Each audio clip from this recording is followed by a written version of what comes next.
নমস্কাৰ চাবলৈ আৰম্ভ কৰিছে আসাম বিনাছ ইউটিউব চেনেল আৰু এই মুহূৰ্তত দিব লৈছোঁ কেইবাটাও গুৰুত্বপূৰ্ণ খবৰ আৰু এনে ধৰণৰ খবৰ নিতৌ চাই থাকিবলৈ চেনেলটো সাবস্ক্ৰাইব কৰি ভিডিঅ'টোত এটা লাইক কৰি দিব লৈছোঁ ৰাতিপুৱাৰ প্ৰথমটো খবৰ উচ্ছেদিত লোকসকল বাংলাদেশী নহয় কংগ্ৰেছে কৰা ভুলৰ সুযোগ গ্ৰহণ কৰি বিজেপিয়ে অত্যাচাৰ কৰিছে এই মন্তব্য বিধায়ক অখিল গগৈ তেওঁ মন্তব্য কৰে যে হিন্দুৰ ভোট বেংকৰ বাবে মুছলমানক উচ্ছেদ কৰিছে হিমন্ত বিশ্ব শৰ্মাই কেৱল মুছলমান হোৱাৰ বাবে সংখ্যালঘুক টাৰ্গেট কৰিছে বিজেপি চৰকাৰে ভোট বেংকৰ আহিলা হিচাপে মুছলমানক অসাংবিধানিকভাৱে চলাইছে উচ্ছেদ ব্ৰিটিছ অসমলৈ অহাৰ পূৰ্বে আহিছিল এইসকল সংখ্যালঘু লোক কোনোপধ্যে এইসকল লোক বাংলাদেশী হ'ব নোৱাৰে যদিহে এইসকল লোক বাংলাদেশী উচ্ছেদৰ পূৰ্বে প্ৰমাণ কৰি দেখুৱাওক যদিহে এইসকল সংখ্যালঘু লোক জাগি উঠে যিকোনো সময়তে উফৰি যাব বিজেপি চৰকাৰ কংগ্ৰেছে কৰা ভুলৰ সুযোগ গ্ৰহণ কৰি বিজেপিয়ে অত্যাচাৰ কৰিছে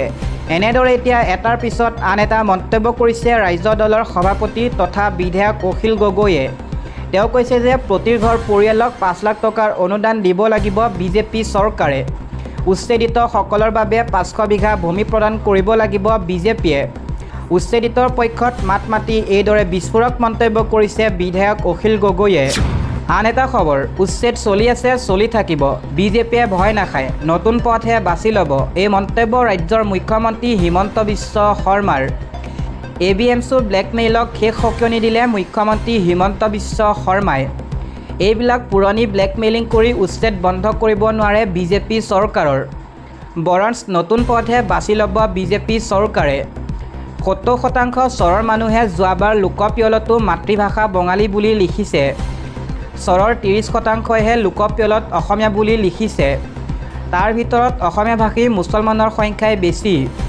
বহিৰাগত মুছলমানসকলে মাতৃভাষা বঙালী বুলি লিখিছিল ইয়াত নতুনকৈ ব্লেকমেইলিং কৰিবলৈ একো নাই আব্দুল খালেকৰ দৰে বিধায়কে লোকপিয়লত মাতৃভাষা বঙালী বুলি লিখিছে এনেদৰে মন্তব্য কৰিছে মুখ্যমন্ত্ৰী হিমন্ত বিশ্ব শৰ্মাই তেওঁ কৈছে গতিকে এইটোক লৈ হিমন্ত বিশ্ব শৰ্মা বা অসমীয়াক ভয় খুৱাই লাভ নাই গতিকে মই অনুৰোধে জনাইছোঁ যি ভাষাতে তেওঁলোকে ঘৰত কথা পাতে তেওঁলোকে সেই ভাষাই লিখক এইসকল লোকৰ ওপৰত অসমীয়া ভাষী লোক নিৰ্ভৰশীল নহয় এইবিলাক পুৰণি ব্লেকমেইলিং কৰি অসমীয়াক বা আমাক ভয় খুৱাই লাভ নাই লোকপিয়লত অসমীয়া ভাষা দুটা কমি গ'লেও আমি সংবিধান সংশোধন কৰি ল'ম যাৰ জৰিয়তে ই প্ৰমাণ কৰিব অসমত যে বাংলাদেশী অধিকহে সোমাল এতিয়া আমাক এনআৰচিৰ প্ৰয়োজনেই নহ'ব চকুৰ সন্মুখতে গণিব পাৰিম যদি সেইকণ সুবিধা এবিএমচিয়ে এৰি দিয়ে ধন্যবাদহে জনাম কিয়নো বাংলাদেশী গণনা কৰা নতুন এটা ৰাস্তা দিব বিচাৰিছে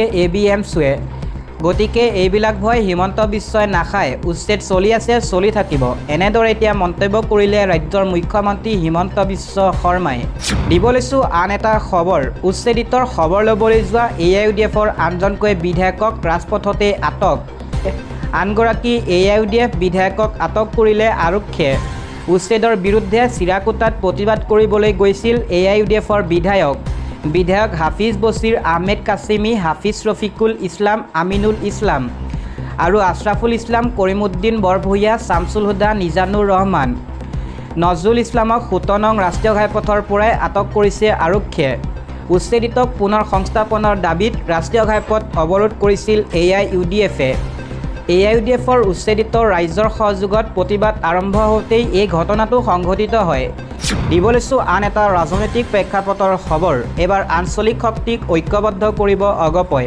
সমভাৱাপন্ন আঞ্চলিক ৰাজনৈতিক দলৰে সন্মিলনৰ সিদ্ধান্ত অসম গণ পৰিষদৰ 2024 বিধানসভা নিৰ্বাচনৰ প্ৰতি লক্ষ্য ৰাখি অগপই ইতিমধ্যে সাংগঠনিক ভেটি সমাদৃঢ় কৰাৰ বাবে বিশেষ কেতবোৰ পদক্ষেপ গ্ৰহণ কৰিছে বিজেপিৰে মিত্ৰতাত থকা অগপই উত্তৰ পূৰ্বাঞ্চলৰ সমভাৱাপন্ন আঞ্চলিক ৰাজনৈতিক দলসমূহক ঐক্যবদ্ধ কৰাৰ দিশে অগ্ৰসৰ হৈছে আজি অগপৰ গুৱাহাটীৰ অমৰাবাৰীস্থিত মুখ্য কাৰ্যালয়ত আয়োজন কৰা এখন গুৰুত্বপূৰ্ণ বৈঠক এই সন্দৰ্ভত বিশদ আলোচনা কৰা হয় অগপৰ সভাপতি অতুল বৰা আৰু কাৰ্যকৰী সভাপতি কেশৱ মহন্ত প্ৰমুখ্যে অগপৰ কেন্দ্ৰীয় সমিতিৰ অন্যান্য বিষয়ববীয়াসকলৰ উপস্থিতিত এই বৈঠকখন অনুষ্ঠিত হয় বৈঠকত দেশৰ সাম্প্ৰতিক মিত্ৰজোঁটৰ ৰাজনীতি আঞ্চলিক দলসমূহে স্থিৰ চৰকাৰ গঠন কৰাত গুৰুত্বপূৰ্ণ ভূমিকা পালন কৰি অহাৰ বিষয়টো আলোচনা কৰা হয়।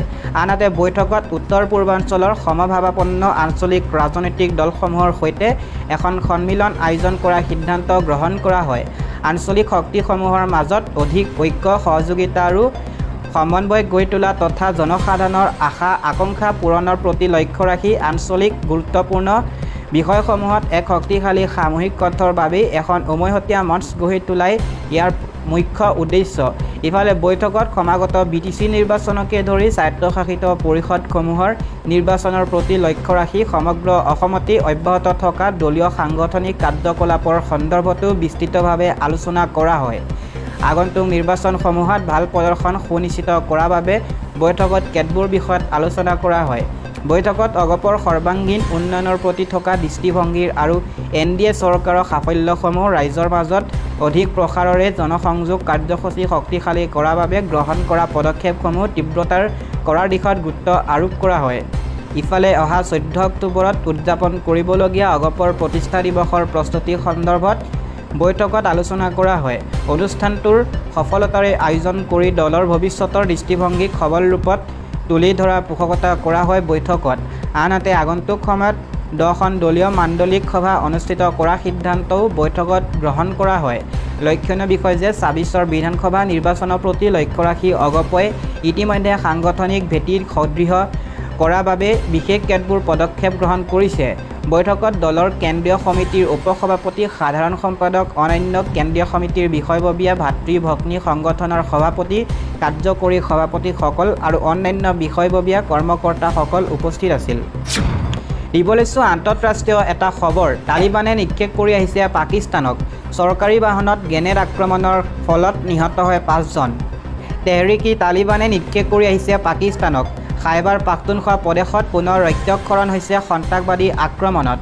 গ্ৰেনেড বিস্ফোৰণত এখন চৰকাৰী বাহন ধ্বংসপ্ৰাপ্ত হোৱাৰ লগতে ইয়াৰ ফলত এজন উচ্চপদস্থ বিষয়াকে ধৰি 5জনকৈ লোকৰ মৃত্যু হয়।